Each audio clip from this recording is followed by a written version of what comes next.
গত ক্লাসে আমরা ওয়েফার প্রিপারেশন নিয়ে আলোচনা করছিলাম। এটার বইতে যে অংশটা আছে তোমাদেরকে লোড করে দিব। প্রথম ছিল গ্রাইন্ডিং, গ্রাইন্ডিং এর ছবিটা দেওয়া আছে, তারপরে they have described what are the important issues need to be considered। তারপরে এখানে দুইটা বিষয় আছে, আমরা এটা আলোচনা করি নাই। একটা ওয়েফারের দুইটা ফ্ল্যাট থাকে, একটা হচ্ছে প্রাইমারি ফ্ল্যাট আর একটা হচ্ছে সেকেন্ডারি ফ্ল্যাট। তো প্রাইমারি ফ্ল্যাট আর সেকেন্ডারি ফ্ল্যাটের মধ্যে একটা অ্যাঙ্গেল থাকে। এই প্রাইমারি ফ্ল্যাটের কাজ হচ্ছে ওয়েফারগুলোকে অ্যালাইন করা। প্রাইমারি ফ্ল্যাটের কাজ হচ্ছে ওয়েফারগুলোকে অ্যালাইন করা। আর সেকেন্ডারি ফ্ল্যাটটা হচ্ছে ওয়েফারটা কোন টাইপের, এন টাইপ না পি টাইপ, এবং পি টাইপ হইলে ওরিয়েন্টেশনটা কি, এই সম্পর্কে ইনফরমেশন সেকেন্ডারি ফ্ল্যাটটা দেয়। প্রাইমারি ফ্ল্যাটটার সাইজটা একটু লম্বা হয় compare to the secondary flat. তো এইখানে একটা কম্পেয়ার দিছে, টেবিল, স্পেসিফিকেশন টেবিল। প্রথম ওয়ার্ডগুলা শব্দগুলা কিছু বাদ গেছে। এটা হচ্ছে ডায়ামিটার। একটা wafer could be diameter 100 millimetre, 125 বা 150, এখন আরো বেশি হয়। 150 মিলিমিটার মানে হচ্ছে 6 ইঞ্চি। তো এখন 12 ইঞ্চি পর্যন্ত হয়, 300 মিলিমিটার পর্যন্ত হয় এক একটা ওয়েফারের ডায়ামিটার। তার মানে রেডিয়াস হচ্ছে তার অর্ধেক। আর যদি ডায়ামিটার বড় হয় তাহলে প্রাইমারি ফ্ল্যাটটাও সেই অনুপাতে বড় হয়। এখানে যেরকম হচ্ছে 100 যদি হয় ডায়ামিটার, তাহলে প্রাইমারি ফ্ল্যাট হয় 30 থেকে 35। আর যদি 125 হয় তাহলে 40 থেকে 45। 150 হয় তাহলে 55 থেকে 60। 300 যদি হয় দেখা যায় যে 100-র নিচেই থাকে প্রাইমারি ফ্ল্যাটটা, এটাও মিলিমিটারে। আর সেকেন্ডারি ফ্ল্যাটটা হচ্ছে প্রায় তার অর্ধেক সাধারণত। আর ওয়েফারগুলা একটা নির্দিষ্ট থিকনেসে কাটতে হয়। তো এইখানে মিলিমিটারে লিখছে, মানে 0.5 মিলিমিটার যদি আমাদের 4 ইঞ্চি ওয়েফার হয়। 0.5 মিলিমিটার হচ্ছে 500 মাইক্রোমিটার, তাই না? 0.5 মিলিমিটার হচ্ছে 500 মাইক্রোমিটার। মানে এক একটা ওয়েফারের থিকনেস, যে আমরা ট্রানজিস্টর তৈরি করি, এটার যে পি সাবের মধ্যে আমরা তৈরি করি, ওই পি সাবটার থিকনেস হচ্ছে 500 মাইক্রোমিটার। তো যত নাকি ডায়ামিটার বাড়তে থাকে থিকনেসটা তত বাড়াইতে হয়, কারণ আর নইলে এটা ভেঙে যাওয়ার সম্ভাবনা থাকে। তারপর হচ্ছে বো, এখানে বো কথাটা আসে না, এটা BOW, বো। বো মানে হচ্ছে যে ওয়েফারটা আমরা চাই একদম প্লেন হোক। তো বেশিরভাগ ক্ষেত্রেই মানুষের জিনিস তৈরি তো পারফেক্ট হয় না। তো আমরা এই জন্য অন্ততপক্ষে কিছুটা বাঁকা হইলেও এটাকে কনসিডার করি যে না ভালোই। তো কতটুকু বাঁকা হইতে পারবে সেটা এখানে দেওয়া আছে, যে 40 মাইক্রোমিটার যদি বাঁকা হয়, অর্থাৎ এই ওয়েফারটার কিনারা থেকে আস্তে আস্তে স্লোপ হয়ে নিচের দিকে, মাঝখানে যদি এরকম বাঁকা হয়ে উপরের দিকে উঠে, তো এখানে যে ডিপ হবে, ডিপটা সাইডের চেয়ে মাঝখানে যে ডিপ, যেটা ভিতর দিয়ে একটু বাঁকা হয়ে ভিতর দিকে ঢুকে গেছে, 40 মাইক্রোমিটারের বেশি হইতে পারবে না। যদি 12 ইঞ্চি হয় তাহলে মনে করো 100 মাইক্রোমিটারের বেশি হইতে পারবে না। তারপরে হচ্ছে থিকনেস ভেরিয়েশন। থিকনেস ভেরিয়েশন হচ্ছে আমার যে এই ওয়েফারটা আছে, এটার তো একটা থিকনেস আছে, আমরা বলছিলাম যে 500 মাইক্রোমিটার। এই 500 মাইক্রোমিটার অল দা ওয়ে সব জায়গায় সমান রাখাটার চেষ্টা করা হয়, কিন্তু অনেক সময় সম্ভব হয় না। তো এই ভেরিয়েশনটা আমরা 25 মাইক্রোমিটার, 20 মাইক্রোমিটার, 50 মাইক্রোমিটার এর মধ্যে রাখতে চাই। এর মধ্যে হইলে এটাকে আমরা ইউজ করি, আদারওয়াইজ করি না। তারপরে সারফেস ওরিয়েন্টেশন। আমাদের যদিও বলা হয় যে পারফেক্ট সবগুলা অ্যাটম 100 এই ওরিয়েন্টেশনে আছে, কিন্তু +-1 ডিগ্রি আমরা কনসিডার করি। তো যদি ওরিয়েন্টেশনটা +-1 ডিগ্রি এদিক সেদিক হয়, ওটাকে আমরা বাদ দিয়ে দিই না। আর এটা হচ্ছে স্লাইসিং। ছবিগুলো খুব সুন্দর। এখানে ইনগটটা, এটা ইনগটের একটা এই ওপেনিং, এটা একটা করাত, এই করাতটা দিয়ে এটাকে কাটা হচ্ছে, স্লাইস করা হচ্ছে। আর এটা হচ্ছে পলিশিং করা, ল্যাপিং যেটাকে বলে। তারপর হচ্ছে কন্ট্রোলিং, এজ কন্ট্রোলিং। তো এই ইনফরমেশনগুলো তোমাদেরকে লোড করে দিব, এগুলা পড়লে তোমাদের আরো পরিষ্কার হবে। আজকে পরবর্তী সেকশন, পরবর্তী যে পড়াটা পড়বো এটা নিয়ে আলোচনা করি।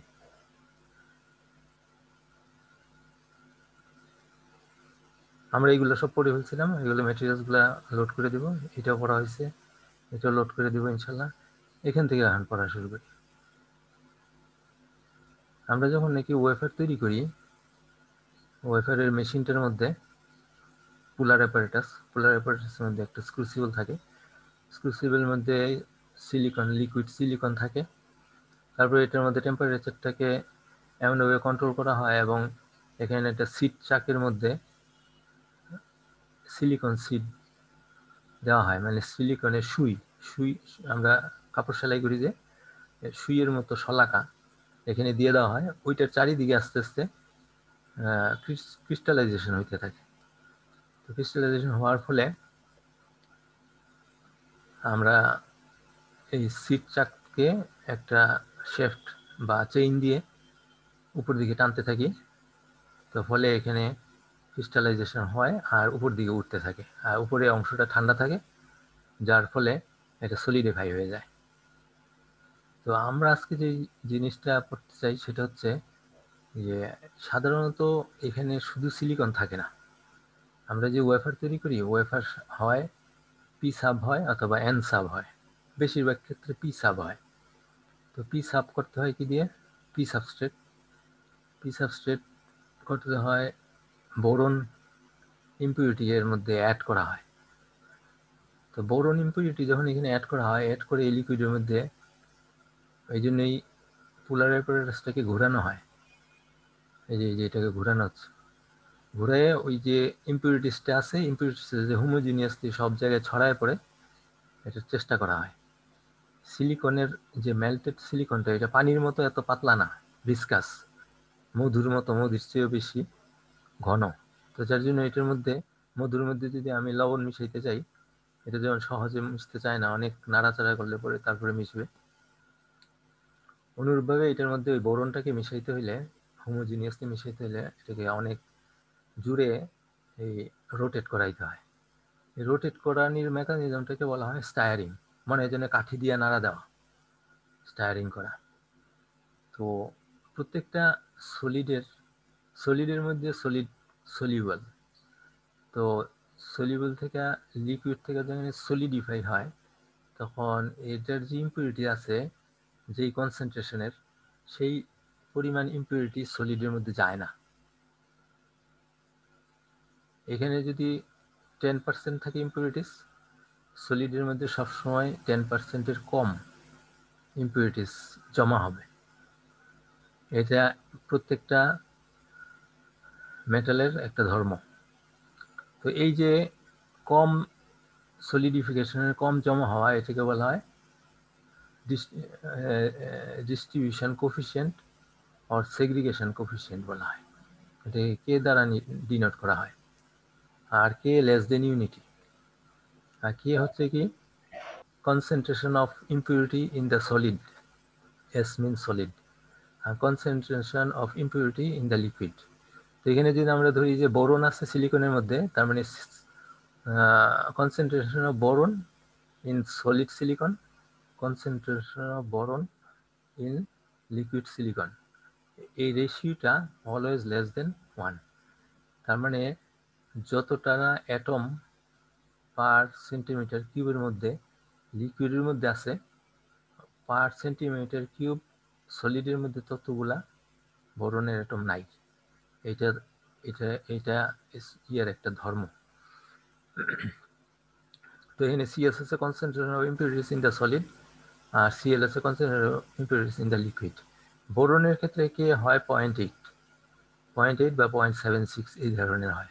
তো অঙ্কের মধ্যে যখন নাকি আমরা দিব কে এর ভ্যালু এত, তাহলে বুঝতে হবে যে এইটার রেশিও হচ্ছে এত।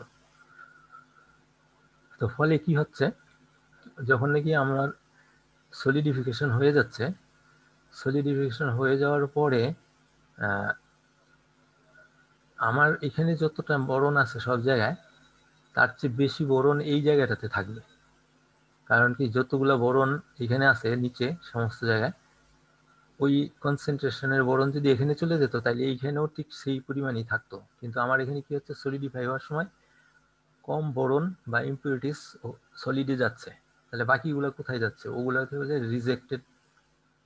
রিজেক্টেড ইম্পিউরিটিস গুলা এখানে থাকে।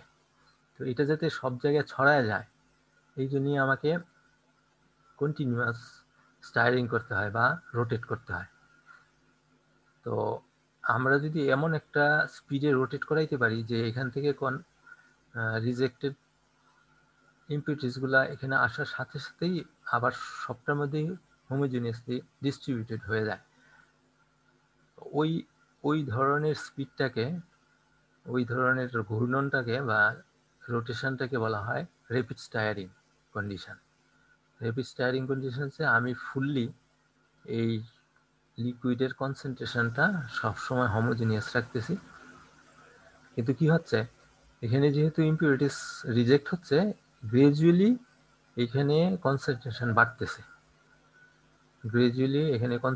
বাড়তেছে, কারণ ইম্পিউরিটিস তো থেকে যাচ্ছে এখানে। তো এই জন্য আমার যে সলিডিফিকেশন হওয়ার পরে যে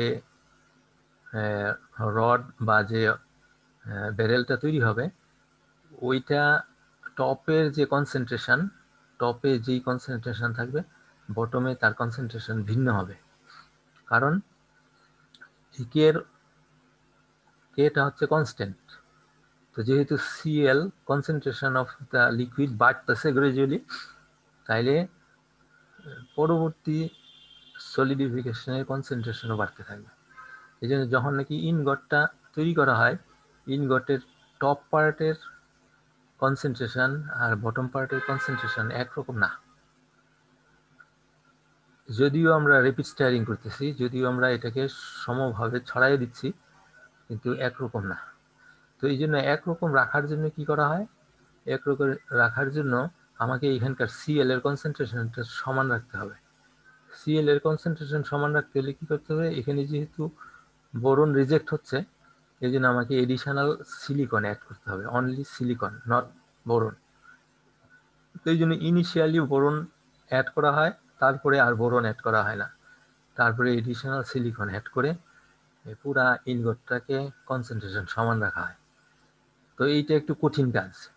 যখন প্রসেসটা চলতেছে, সাধারণত ফার্নেসের ভিতরে অনেকটা ক্লোজ টাইপ, কিন্তু তারপরেও এটা পার্টস টিউব আছে, পার্টস টিউব দিয়ে ইচ্ছা করলে আমরা এখান দিয়ে সিলিকন অ্যাড করতে পারি। তারপরে এটা করা হয় না, না করে ইনগটটা যে তৈরি হয়, ইনগটটা ভেরিয়েবল কনসেন্ট্রেশনের হয়। টপে একরকম কনসেন্ট্রেশন, মিডিলে আরেক রকম কনসেন্ট্রেশন, বটমে আরেক রকম কনসেন্ট্রেশন। তো এটা যখন স্লাইজিং করে ফেলে আমাদের 3-4 ক্যাটাগরির ওয়েফার হবে।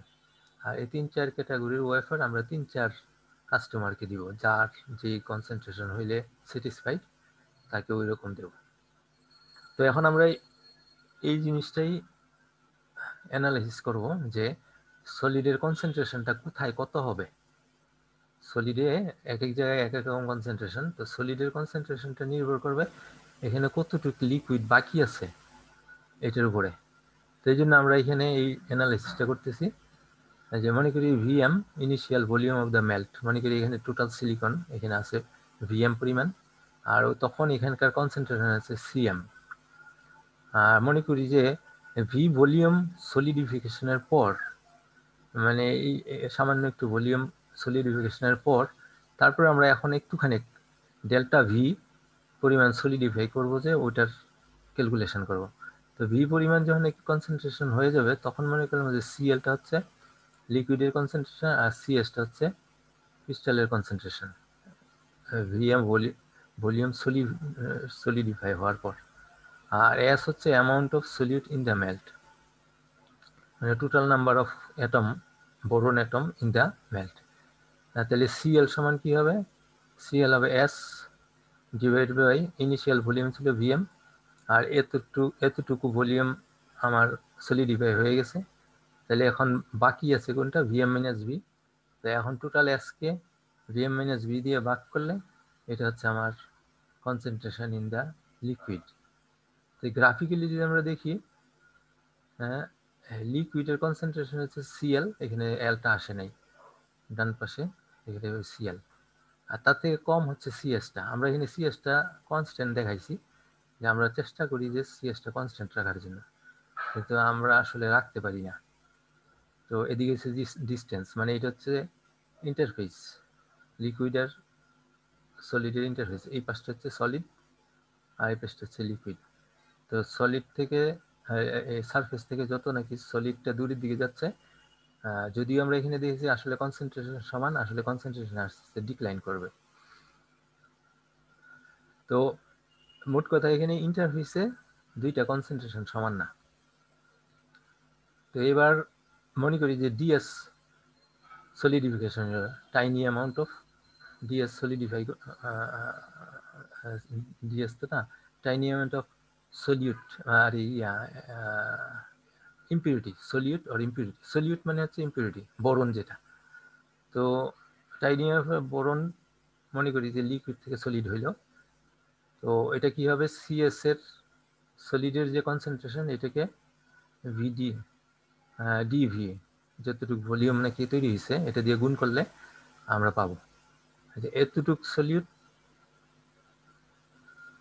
লিকুইড থেকে লস হয়ে গেছে, এবং এটা গেছে কোথায়? সলিডের মধ্যে। সলিডের কতটুকুর মধ্যে? ডিভি পরিমাণ ভলিউমের মধ্যে গেছে। তো এটাকে এখানে লেখা হয়েছে, যেহেতু লস হয়েছে এই জন্য এটা কমে গেছে, এই জন্য minus equals to CS DV. এটাকে এখন ইন্টিগ্রেশন করে ফেলবো, ডিএস ইকুয়ালস টু, আচ্ছা এখন সিএস সমান হচ্ছে কে সিএল, কারণ আমরা এখানে শুরুতেই বলছি K equals to CS by CL, তাহলে সিএস সমান হচ্ছে কে সিএল।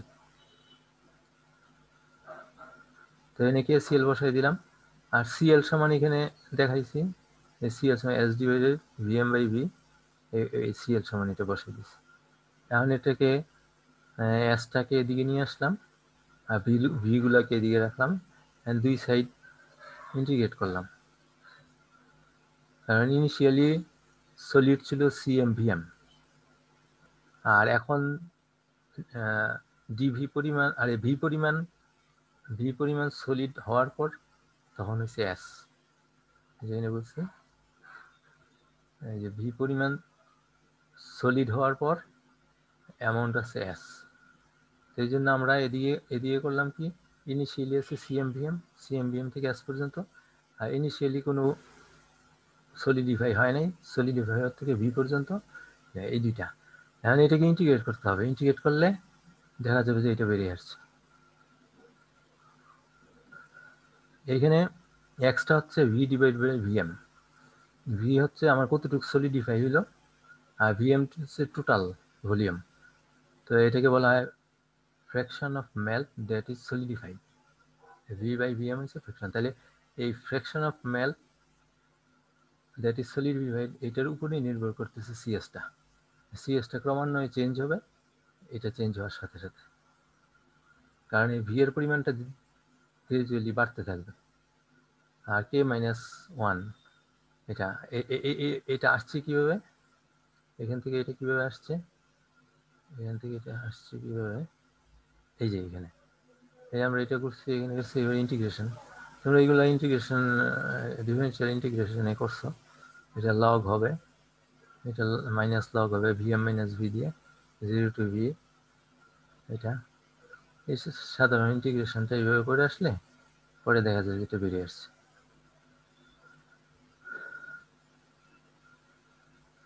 তো আমার ইকুয়েশনটা তাহলে এটা, যে সিএস এর বিভিন্ন জায়গার কনসেন্ট্রেশন নির্ভর করে বিভিন্ন ভলিউমের উপরে। তো এটাকে যদি আমরা গ্রাফে আঁকি, দেখা যায় এরকম হয় যে এদিকে হচ্ছে এক্স, এক্স মানে হচ্ছে ভি মাইনাস ভিএম। এক্স এর মান ম্যাক্সিমাম কত হইতে পারবে? 1 পর্যন্ত হইতে পারবে, ভি টোটাল ভিটা ভিএম এর সমান হয়ে যেতে পারে, 1 হইতে পারবে। আর এদিক দিয়ে সিএস বাই সিএম। সিএস হচ্ছে আমার পার্টিকুলার একটা টাইমের কনসেন্ট্রেশন, আর সিএমটা হচ্ছে ইনিশিয়াল কনসেন্ট্রেশন। এটা রেশিওটাও একের বেশি হবে না।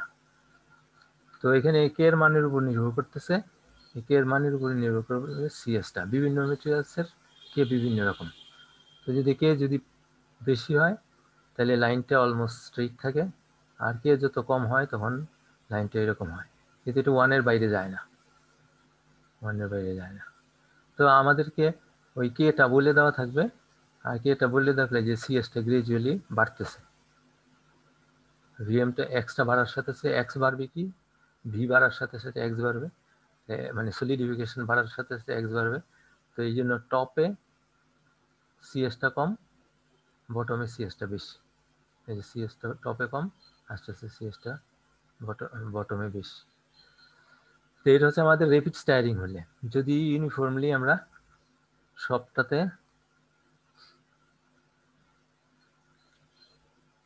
লিকুইডের সবটাতে রিজেক্টেড ইম্পিউরিটিগুলোকে ছড়াই দিতে পারি, কিন্তু ইটস ভেরি টাফ। এরকম করা সম্ভব কিন্তু খুব কঠিন। তো আমরা এই ইকুয়েশনটা দ্বারা করাইছি কি স্ট্যান্ডার্ড ক্ষেত্রে, যে র্যাপিড স্টায়ারিং এর ক্ষেত্রে ইকুয়েশনটা এটা, এই ইকুয়েশনটাই আমরা ইউজ করব, কিন্তু আমরা আসলে পারি না। এই জন্য আমরা পার্শিয়াল স্টায়ারিং এ অ্যানালাইসিসটা করব। এই যে পার্শিয়াল স্টায়ারিং কন্ডিশনে একটা ডেল্টা আছে, এটা ডেল্টা, স্মল ডেল্টাকে এটাকে বলা হয় boundary layer thickness. What is boundary layer thickness? Boundary layer thickness হচ্ছে এই আমার যেখানে রিজেক্টেড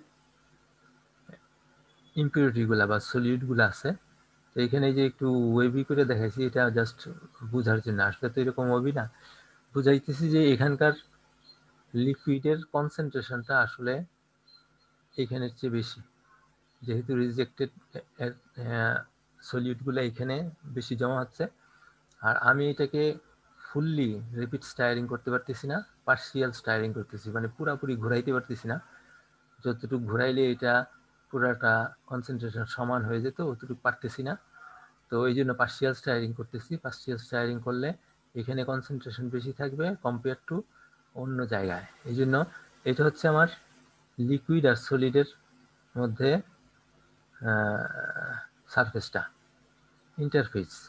লিকুইড থেকে ভিতরের দিকে যাচ্ছি, তার মানে এই ইন্টারফেস থেকে ভিতরের দিকে যাচ্ছি। ইনিশিয়ালি কনসেন্ট্রেশন অনেক বেশি, আস্তে আস্তে লিকুইডের ভিতরে গিয়ে কনসেন্ট্রেশনটা সমান। তার মানে এখানে কনসেন্ট্রেশন বেশি, তারপরে এদিকে এসে কনসেন্ট্রেশন কম, কিন্তু সব জায়গায় সমান। আর এদিকে হচ্ছে সলিড, আর সলিডের কনসেন্ট্রেশনটা এই সিএল এর যত আছে তার চেয়েও কম। এই যে সিএস এখানে একটুখানি ডট দেওয়া আছে, সিএসটা হচ্ছে এখানে, সিএসটা এই সিএল এর চেয়েও কম হবে। তো এখন আমার কি হচ্ছে যে এইখানে আসলে যেটা আমরা ভাবতেছিলাম যে এটা আসলে সিএল, আসলে এটা সিএল না, আমার সিএল এটা আসলে কোনটা সিএল প্রাইম। তো সিএল প্রাইম হলে এটাকে আমরা যে সেগ্রিগেশন কোফিসিয়েন্ট ছিল, সেগ্রিগেশন কোফিসিয়েন্টের রেশিওটা ছিল সিএস বাই সিএল, কিন্তু আসলে সেগ্রিগেশন কোফিসিয়েন্ট হচ্ছে CS by CL prime. CL প্রাইমটা হচ্ছে আমার ইন্টারফেসেস কনসেন্ট্রেশন, তাহলে কে হবে সিএস বাই সিএল প্রাইম। আর real concentration by effective segregation coefficient হবে সিএস বাই সিএল। তো এখানে আমাদের এই ডেল্টাটা হচ্ছে কি, ডেল্টাটা হচ্ছে যেই জায়গাটা যেই পয়েন্ট পর্যন্ত এটা ভেরিয়েবল কনসেন্ট্রেশন আছে ওই পরিমাণটা। তার মানে জিরো থেকে এই সারফেস থেকে যতটুকু ভিতরে পর্যন্ত কনসেন্ট্রেশনটা ভেরিয়েবল, ওই পর্যন্ত হচ্ছে এটা বাউন্ডারি লেয়ার। তো এই ডেল্টা হচ্ছে এটা। তো এই ডেল্টার ইকুয়েশনটা হচ্ছে এটা কোনো ম্যাথমেটিক্স বা ফিজিক্স এটা বাইর করে দিচ্ছে আমাদের জন্য, 1.6 ডি 1/3 ভি অথবা নিউ 1/6 আর রুট ওভার ওমেগা। ওমেগাটা হচ্ছে রোটেশন। তা আমার ওমেগার সাথে ডেল্টার রিলেশনটা হচ্ছে ইনভার্স। তো ওমেগা যত বাড়ানো যাবে ডেল্টা তত কমে যাবে। তার মানে এটাকে যদি ঘোরানো হয় বেশি জুড়ে, তাহলে এই ডেল্টাটা আস্তে আস্তে কমতে থাকবে। তার মানে কনসেন্ট্রেশনটা সব জায়গায় সমভাবে হয়ে যাবে। তো এরকম করতে করতে যদি এমনভাবে ঘোরানো যায় যে রেপিড স্টাইরিং হয়ে যায়, তাহলে এই ডেল্টাটা জিরো হয়ে যাবে। আর ডি আর ভি হচ্ছে এটা হচ্ছে ভিসকোসিটি আর এটা হচ্ছে ডিফিউসিভিটি। ভিসকোসিটিটা হচ্ছে কতটুকু থিকনেস, এটা যত বেশি থিকনেস হবে ডেল্টাটা তত বেশি বড় হবে, আর যত বেশি ডিফিউসিভিটি হবে তত বেশি ডেল্টাটা বড় হবে। তো আমরা যদি আর সমান যদি গ্রোথ রেট বলা হয় অফ দ্য ক্রিস্টাল, যে আর ডি হচ্ছে ডিফিউসিভিটি, তাহলে একটা বিষয় আছে, এটাকে বলা হয় স্টেশনারি ডিস্ট্রিবিউশন। স্টেশনারি ডিস্ট্রিবিউশন মানে আমার যে এখান থেকে সলিডগুলা রিজেক্টেড হচ্ছে, এটা অন্য কোথাও যাচ্ছে না, এই লিকুইডের মধ্যে থাকতেছে। যে total amount of impurities between সবগুলাকে যদি যোগ করা হয় লিকুইড এবং সলিডের মধ্যে, এটা অন্য কোথাও যাচ্ছে না, যে এর গায়ের মধ্যে আটকায় আছে ক্রুসিবল, এরকম আমরা কল্পনা যদি না করি, এটাকে বলা হয় স্টেশনারি ডিস্ট্রিবিউশন। তাহলে কি হবে, স্টেশনারি ডিস্ট্রিবিউশনে কি হয়, rejected solid from the solid equals to solid gain by the liquid, মানে অন্য কোথাও আর যায় নাই, যতটুকু রিজেক্ট হয়েছে ততটুকু লিকুইডের মধ্যে কনসেন্ট্রেশন বেড়ে গেছে। তো ওই ক্ষেত্রে স্টেশনারি ডিস্ট্রিবিউশনে এই ইকুয়েশনটাকে দাঁড় করা হয়, যে কনসেন্ট্রেশনের সাথে এক্স এর রিলেশন। এক্সটা কি, এক্সটা হচ্ছে এখান থেকে কতটুকু সলিড হইল, এটা এখান থেকে কতটুকু সলিড হইল, এটা ছবিটা আঁকা হয় নাই, দেখি।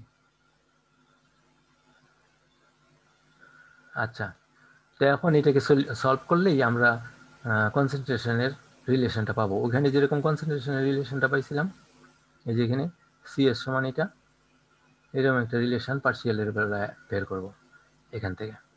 তো এটাকে করার জন্য এখন এটা হচ্ছে সেকেন্ড অর্ডার ইকুয়েশন, এটাকে সলভ করলে এটা দাঁড়াবে এ আর বি হচ্ছে আরবিট্রারি কনস্ট্যান্ট, তারপরে ডিসিএক্স বাই ডিএক্স সমান হবে এটা। এ আর বি এর মানটা যদি বের করতে পারি, তাহলে আমার সিএস এর মানটা বের হয়ে আসবে। তো এইখানে এটা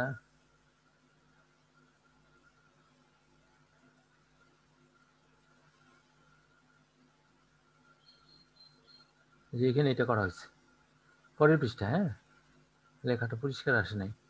যে D D square C X D X square plus R D C by D X equals to 0, এই কোয়েশনটা থেকে আমরা এ বি বের করে সি এর মানটা বের করবো, এটা এখানে দেওয়া আছে। যে এখানে তো এটা হলো এই, তারপরে M square equals to 1 plus R by D M equals to 0, M কে কমন নেওয়া হলো। এগুলো তোমরা ইয়েতে ডিফারেনশিয়াল ইকুয়েশন সলিউশনে করছো। তাহলে C equals to A minus R by D X, একটা হচ্ছে এম আর বাই ডি আর একটা হচ্ছে 0, তো ই টু দি পাওয়ার 0 এক্স, তো 0টা বাদ যাবে, তাহলে এ আর বি এটা থাকলো সি, আর এটাকে ডিফারেন্সিয়েট করলে হবে A R D E to the minus R D X. এখন আমরা বলতেছি কি যে at x equals to 0 c equals to cl, তো এখন a আর b এর মানটা এখান থেকে বের করতে হবে, a আর b, আর dc by dx at x equals to 0, এটার বেলায় যদি চিন্তা করি প্লাস এটা হচ্ছে ইকুইলিব্রিয়ামের, এটা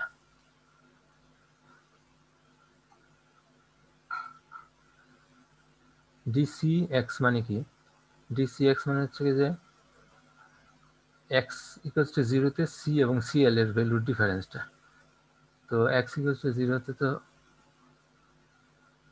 এখানে এক্স ইকুয়ালস টু 0 এখানে, তো এটার একটা হচ্ছে সিএল প্রাইম আর একটা হচ্ছে সিএস, সেই জন্য difference of C at 0 at X equals to 0-তে, এট এক্স ইকুয়ালস টু 0-তে ডিসি বাই ডিএক্স, এই যে ডিসি বাই ডিএক্স, এটা হচ্ছে সিএল প্রাইম মাইনাস সিএস, আর আর এটা হচ্ছে ডি, আর এটা ডিসিএস বাই ডি এক্স এর স্লোপটা এক্স এক্স 0-তে কত, তো এখান থেকে আমরা বলি করলাম কি এটা ইকুয়ালস টু এটা আসছে, তো এখান থেকে একটা আসছে আর এখান থেকে এটা একটা আসছে। এখানে যদি আমি আবার এক্স ইকুয়ালস টু 0-তে কত হয় যদি বের করি, তাহলে এই দুইটাকে ইকুয়েট করা যায়। তো এই দুইটাকে ইকুয়েট করে এখানে কি আসলো, এই যে ডিসি, এখানে ডিসি বাই এক্স সমান এত, তো এক্স ইকুয়াল টু জিরোতে এটা আসছে এটা, তাহলে DC by D X X equal to zero হচ্ছে এটা, আবার DC by D X X equal to zero হচ্ছে এটা, তাহলে এটা সমান এটা, তো এটা সমান এটা হলো, এখান থেকে এর মানটা বের করলাম, তো একটা আরবিট্রারি কনস্ট্যান্টের ভ্যালু বের হয়ে গেল, এর মান বের হয়ে গেল, এখানে এর মান এখানে বসাই দিলাম, এখানে সলিউশনে যেটা আসছিল এই যে সি ইকুয়াল টু এটা, এর মানটা বসাই দিলাম এখানে, ওখান থেকে বির মানটা বেরিয়ে আসবে, এক্স ইকুয়াল টু জিরো বসে এর মানটা বসাই দিলে এই যে এর মান হচ্ছে সিএল প্রাইম মাইনাস সিএস, এই যে এর মান CL prime minus CS plus B, B এর মান হয়ে গেছে সিএস। তোমরা কি বুঝতেছ না শুনতেছ না ঘুমাই গেছো? হ্যালো, না স্যার, শুনতেছি না স্যার। স্যার, শুনতেছি। তো এটা আমি ডিটেলস করছি, তোমরা বইতে পাবা না, তোমরা নিজেরা আমার মতোই করতে হবে এমন না, মোট কথা বের করতে হবে। এ আর বির মান বেরিয়ে গেল, তো আমার ইকুয়েশনটা দাঁড়াই গেল সিএল ইকুয়ালস টু এটা। এখন এটাকে আমরা যেটা নাকি এখানে বইতে যেভাবে করছে আমরা বইটার সাথে মিলাইতে যাব, আমার সলিউশন হয়ে গেছে এখানে, তো বইতে বলছে এটা আমরা যেটা দেখেছিলাম এক্স ইকুয়ালস টু জিরোতে, এটা equals to DC equals to এটা আসছে C equals to CL at X equal to, এখন ডেল্টাতে এক্স ইকুয়াল টু ডেল্টাতে বের করছে, এই জিনিসটা আসছে, তো এখন এই জিনিসটা করতে আসবে ডেল্টাতে এই ভ্যালুটা কিভাবে আসবে ওইটাই আমি আবার এখানে নিচে দেখাচ্ছি। এখন আমার এই রিলেশনটা হলো E to the power R delta by D সমান এটা। এখন আমার এক্স ইকুয়ালস টু যদি ডেল্টা হয়, এক্স ইকুয়ালস টু ডেল্টা হইলে এই যে এক্স ইকুয়ালস টু ডেল্টা হইলে আমার এটা আসতেছে, এক্স যদি ডেল্টা না হয় নর্মালি এটা হবে, এই যে এটা, এটার মধ্যে এ আর বি এর মান বসাইলে এক্স এর মান ডেল্টা বসে আমার এটা আসছে এই রিলেশনটা, এটাই তো ওখানে দেখাইছে, এই যে এটা, এটা কিভাবে আসছে ওখানে দেখাইলাম। এক্স এর মান ডেল্টা ধরলে C equals to CL, X delta হলে সি ইকুয়ালস টু সিএল, এই যে এক্স যদি ডেল্টা হয় তখন সিটা সিএল এর সমান হয়ে গেছে।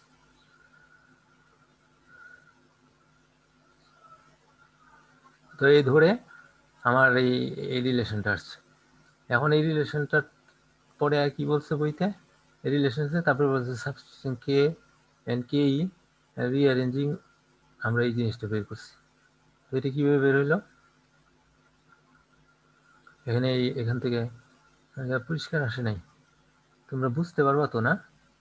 এখানে হচ্ছে সিএল, এই ইকুয়েশনটা CL minus CS, CL prime minus CS equals E to the power R delta D, E to the power minus R delta D.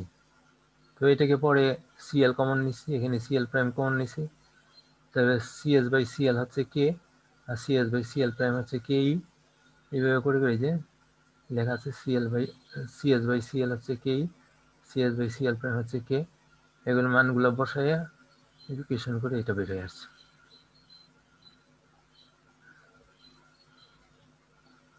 এখানে আমরা যেটা বের করছি,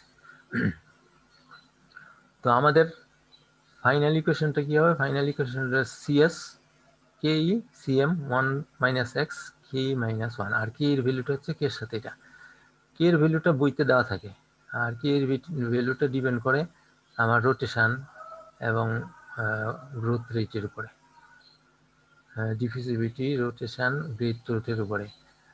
রোটেশনটা ইনভার্সলি প্রপোর্শনাল টু ডেল্টা, এই ডেল্টাটা হচ্ছে বাউন্ডারি লেয়ার, বাউন্ডারি লেয়ারটা রোটেশনের সাথে রিলেটেড, তো ওর থেকে আমাদের কি বের হয়ে আসবে, তো এইটা বের হইলে আমরা এই ইকুয়েশনটা যেটা নাকি আগে বের করছিলাম র্যাপিড স্টায়ারিংয়ে ইকুয়েশনের মধ্যেই এক্সকিউজ মি কে এর মানে কে এর জায়গায় কে বসাই দিয়ে আমরা সলিউশনটা করলাম।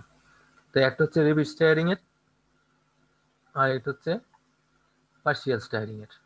তো যদি পরীক্ষায় র্যাপিড স্টায়ারিং এর জন্য বলা হয় তাহলে ওই লগের ইনফরমেশনটা এই পর্যন্ত দিয়ে দিলে হবে, এই পর্যন্ত দিয়ে দিলে হবে র্যাপিড স্টায়ারিং।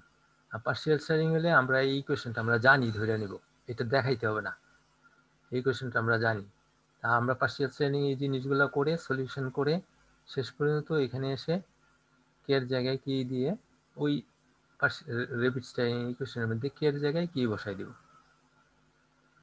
ঠিক আছে, তো আজকে এই পর্যন্ত। এখন একটা বিষয় শেষ করে দিয়ে এখানে কিছু অঙ্ক আছে, অঙ্কগুলো বাদ দাও, পরে দেখাই দেখবো। আগামী সপ্তাহে একটা পরীক্ষা নিব, তো এগুলো বাদ।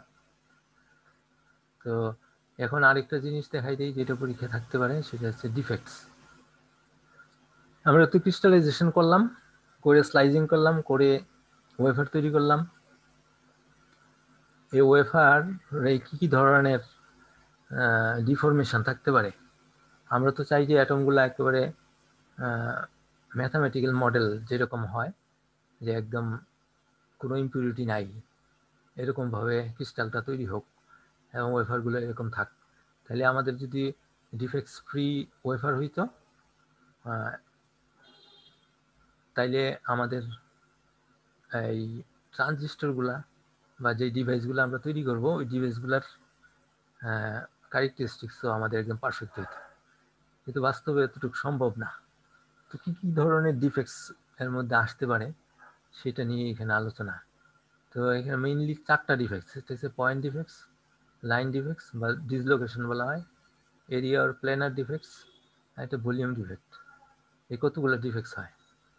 পয়েন্ট ডিফেক্টস কি? পয়েন্ট ডিফেক্টস হচ্ছে আমরা চাই যে আমাদের সিলিকনগুলা যখন নাকি সলিডিফাই হয়, এই যে এগুলো হচ্ছে সিলিকন অ্যাটম, এই সিলিকন অ্যাটমগুলো এইভাবে সুন্দরভাবে সাজানো থাকুক, কিন্তু বাস্তবে তা হয় না। অনেক সময় দেখা যায় যে এই অ্যাটমটা এখানে থাকার কথা না থেকে এখানে চলে আসছে। এটার স্থান থেকে সরে আসা, ওই জায়গাটাকে ভ্যাকেন্ট করে দেওয়া, এটাকে বলে ফ্রাঙ্কেন ডিফেক্ট। কোনো সময় দেখা যায় যে আমরা তো কিছু ইম্পিউরিটি দিছি না, যে পি সাব বানানোর জন্য এখানে সিলিকন না থেকে এখানে আমার বোরন একটা আছে, এটা আমরা ইন্টেনশনাল ইম্পিউরিটি অ্যাড করছি, তো এটাকে বলে substitutional site impurity on, it is substitution বলে, সাবস্টিটিউশন ডিফেক্ট। তারপরে আমরা চাই যে এটা এখানে থাকুক, একটা সিলিকনকে এখান থেকে সরাই দিয়ে এটা এখানে বসুক, কিন্তু এটা ভুল জায়গায় বসে আছে। তো এটাকে বলে সিলিকন ইন্টারস্টিশিয়াল, মানে এখানে সিলিকন না থাকুক কিন্তু সিলিকন একটা অতিরিক্ত আসছে, এটাকে বলে সিলিকন ইন্টারস্টিশিয়াল। আর এটাকে বলে ইম্পিউরিটি ইন্টারস্টিশিয়াল, এটাকে বলে ইম্পিউরিটি ইন্টারস্টিশিয়াল। আর এখানে হচ্ছে ফ্র্যাঙ্কেলটা হচ্ছে কি, এখানে ভ্যাকেন্সি তৈরি করে সে এখানে আসছে, সে আছে, হারাই যায়নি। কিন্তু এখানে আরেকটা জিনিস হচ্ছে কি, একদম হারাই গেছে, একটা এখানে নাই, এটাকে বলে সফকি ডিফেক্ট, ভ্যাকেন্সি বা সফকি ডিফেক্ট। এই কতগুলা ডিফেক্টস তৈরি হয়, এগুলাকে বলে পয়েন্ট ডিফেক্টস। কেন পয়েন্ট ডিফেক্টস? যদি পার্টিকুলার একটা অ্যাটম যদি এরকম করে, তাহলে এটাকে পয়েন্ট ডিফেক্টস বলা হয়। আর যদি এই ভ্যাকেন্সিটা, আমার তো এটা একটা লেয়ারে এটা হচ্ছে, তার উপরের লেয়ারে বা নিচের লেয়ারে, যেহেতু ক্রিস্টাল ঘুরতে ক্রমান্বয়ে নিচের দিকে, এবং নিচের লেয়ারেও যদি এখানে একটা ভ্যাকেন্সি হয়, এভাবে যদি কয়েকটা একাধারে এখানে ভ্যাকেন্সি তৈরি হয়, তাহলে এটা হয়ে যায় লাইন ডিফেক্টস, ডিসলোকেশন বা লাইন ডিফেক্টস। এই যে এখানে লাইন ডিফেক্টস এর মধ্যে হচ্ছে কি, যে এইখানে এসে একটা ভ্যাকেন্সি তৈরি হয়ে গেছে, এইভাবে আসার কথা ছিল, এখানে আছে, এরপরেরটাতে এটা নাই, আর এই ভ্যাকেন্সিটা কন্টিনিউ করতেছে, এটা একটা লাইন ডিফেক্টস। যে এইখানে আসলে একটা নতুন একটা লাইন থাকার কথা ছিল, পুরো লাইনটাই গায়েব হয়ে গেছে। যদি এইখানে নাই, তারপরে এখান থেকে আবার যদি কন্টিনিউ হইতো, তাহলে এটা পয়েন্ট ডিফেক্টস হিসেবে থাকতো, কিন্তু এটা যদি কন্টিনিউ করছে, এই জন্য এটা হচ্ছে লাইন ডিফেক্টস। তাহলে তোমরা পড়লেই বুঝবা। অন্যভাবে এরিয়া ডিফেক্টস হচ্ছে গ্রেইন বাউন্ডারি। আমাদের যে ওরিয়েন্টেশন হয়, আমরা এক্সাক্ট 100% ওরিয়েন্টেশন করে এই ক্রিস্টালগুলো গ্রো করতে পারি না। দেখা যায় যে একটা সেকশনে ওরিয়েন্টেশন হয়তো +1 ডিগ্রি ভেরিয়েশন হয়ে গ্রোথ হয়েছে অল্প একটু জায়গার মধ্যে, তারপরে নেক্সট আরেকটা জায়গায় দেখা যাচ্ছে -1 ডিগ্রি ওরিয়েন্টেশন চেঞ্জ হয়ে গ্রোথ হয়েছে। তো এই যে দুইটা গ্রেইন, মানে একই রকম যে ওরিয়েন্টেশনের ক্রিস্টালাইজেশনটা একই ধরনের যে থাকে, ওইটাকে এক একটা গ্রেইন বলা হয়। তো গ্রেইনের ভিতরে যদি একটা দুইটা পয়েন্ট ডিফেক্টস চলে আসে সেটাকে বলা হয় টুইন্স। গ্রেইনের ভিতরে একটা দুইটা ওরিয়েন্টেশন চেঞ্জ। আর গ্রেইন বাউন্ডারিতে কিন্তু অনেকগুলা ক্রিস্টালে বা অনেকগুলা অ্যাটমের ওরিয়েন্টেশন ডিফারেন্ট থাকে। তো এই বাউন্ডারিতে যে ডিসলোকেশনটা ডিফেক্টসটা একসাথে অনেকগুলা থাকে ওটাকে বলে বাউন্ডারি ডিফেক্টস। একটা হচ্ছে টুইন্স আর একটা হচ্ছে বাউন্ডারি ডিফেক্টস। তো এটা হচ্ছে এরিয়া ডিফেক্টস।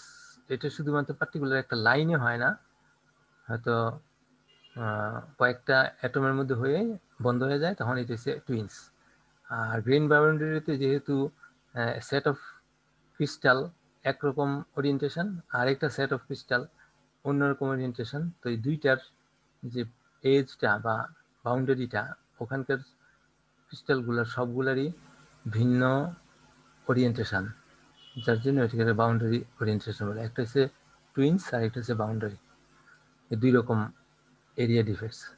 আর ভলিউম ডিফেক্টস হচ্ছে লাইন ডিফেক্টসটা যেরকম পয়েন্টের থেকে লাইন হয়েছে, আর এই লাইন যদি কন্টিনিউয়াস বাড়তে থাকে তখন এটাকে বলা হয় ভলিউম ডিফেক্টস।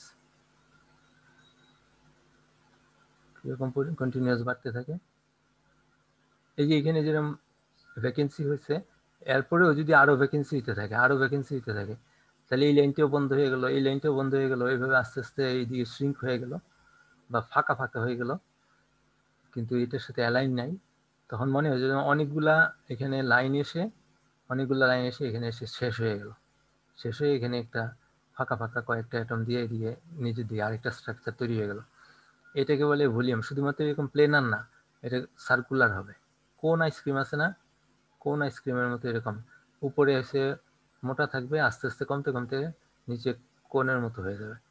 এটা হয় কেন? এটাকে বলে ভলিউম ডিফেক্টস। আর এটা হয় কেন? এটা হয় সাধারণত কি বলে এটাকে, একটা নাম আছে সলিড সলিবিলিটির মধ্যেই একটা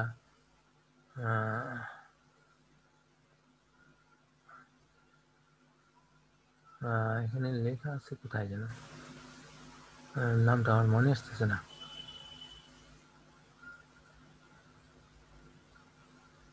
আচ্ছা, যাই হোক, এখানে হয় কি হঠাৎ করে আমার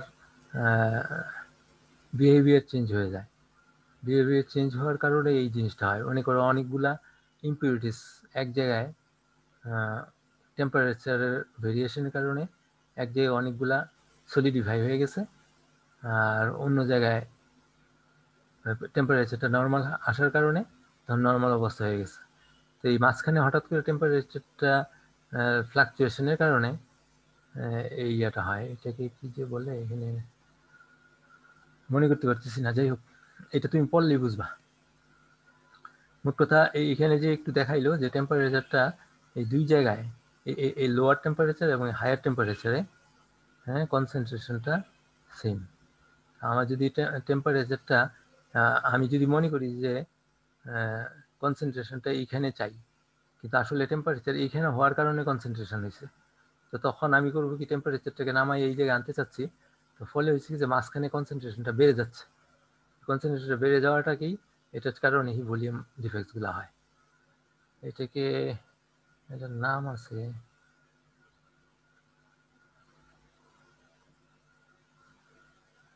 আচ্ছা যাই হোক, এখানে মনে করতে পারছি না। নেক্সট উইকে আমি না হয় মনে করে বলে দেবো। তো এই সমস্ত ডিফেক্টসগুলো, এই মোট 4 ধরনের ডিফেক্টস আমার ক্রিস্টালাইজেশনের পরে আমার ওয়েফারের মধ্যে থাকতে পারে। তো সেই জন্য আমরা চেষ্টা করব এই সমস্ত ডিফেক্টসগুলো যাতে কম হয়। এই ডিফেক্টসগুলো হওয়ার কারণে আমার ট্রানজিস্টরের, আমার ডিভাইসগুলোর ক্যারেক্টারিস্টিক্স চেঞ্জ হয়ে যায়। তো এই জন্য আমরা চেষ্টা করবো এই ডিফেক্টসগুলো যাতে কম হয়। তো যদি দেখা যায় যে ওয়েফারের মধ্যে এই ডিফেক্টসগুলো আছে, যেগুলোতে বেশি আছে ওগুলোকে বাদ দিয়ে দেওয়া হয়, তাহলে একটা হচ্ছে কি যে ফিজিক্যাল ফিজিক্যাল ইয়ার জন্য ভেরিয়েশন, ফিজিক্যাল ভেরিয়েশন হচ্ছে এখানে একটা স্পেসিফিকেশন দেওয়া আছে।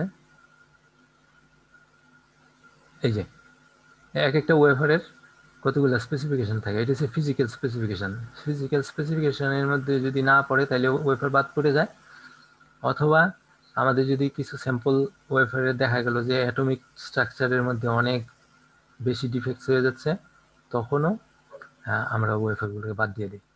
তো এইভাবে দেখা যায় যে আমরা টোটাল যে ওয়েফার তৈরি হয়, টোটাল ইনগটের থেকে ডাস্ট আকারে চলে যায় 1/3 ওয়েফার, থাকে 2/3 ওয়েফার। 2/3 ওয়েফার থেকে মনে হয় 50% আমাদের আসলে পিওর ওয়েফার হিসেবে আমরা ইউজ করতে পারি, আর 50% এই সমস্ত ডিফেক্টস এবং এই সমস্ত ফিজিক্যাল ভেরিয়েশনের জন্য বাদ পড়ে যায়।